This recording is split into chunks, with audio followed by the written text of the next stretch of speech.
Assalamualaikum dan selamat sejahtera semua. Selamat datang ke channel Easy Excel.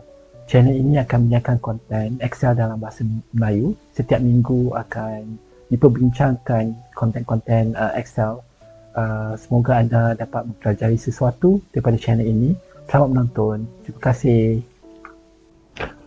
Dalam video kali ini, saya ingin menerangkan tentang Vlookup. Dan pengakhiran dalam Vlookup tersebut ialah true, berbanding dengan Vlookup pada video yang pertama yang saya menerangkan ialah pengakhiran ialah false. Perbezaan antara true dan false ialah yang false yang pada video yang lepas ialah menggunakan exact match, manakala true untuk video kali ini ia akan menggunakan approximate match.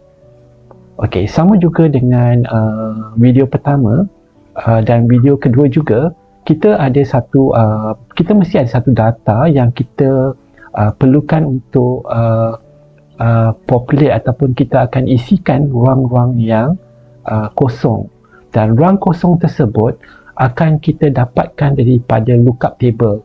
Jadi ini adalah lookup table kita untuk video kali ini. Dan untuk menggunakan true ataupun approximate match, lookup table tersebut mesti mempunyai macam dalam kes ini adalah markah, dan markah ini mesti disusun secara menaik. Jadi kita ada 0 hingga 40, okey, dia akan dapat E, 40 hingga 60 akan dapat D, 60 hingga 80 akan dapat C, 80 hingga 90 akan dapat B, dan 90 ke atas akan dapat A. Jadi susunan begini mesti ada supaya kita dapat menggunakan Vlookup dengan approximate match, iaitu true. Sama juga dengan video yang pertama, bila kita ada lookup table, ini adalah bahagian yang pertama yang kita ingin cari, dan ini adalah apa yang kita nak daripada lookup table ini. Jadi key ni mesti di sebelah kiri juga, dan apa yang kita nak tu mesti bersebelahan di sebelah kanan. Jadi formula dia sama saja seperti Vlookup dalam episod video yang pertama, iaitu Vlookup, okey,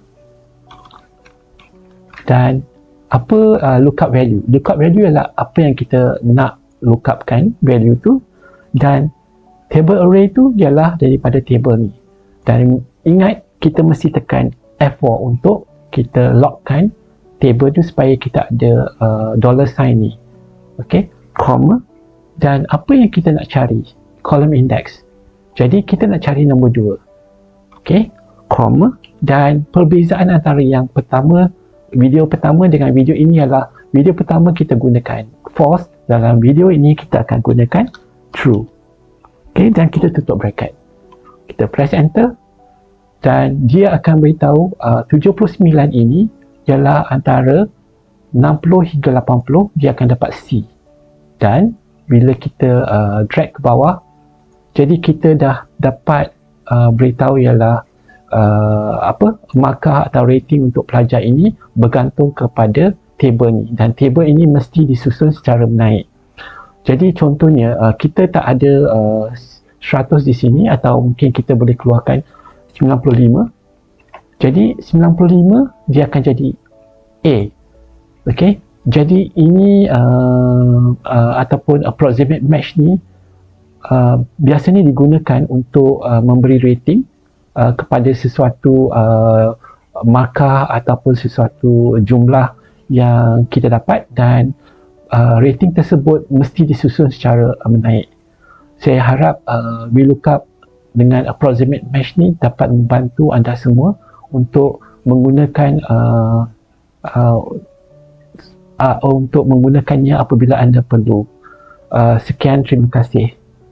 Terima kasih kerana anda sedang menonton channel ini hingga ke penghujungnya.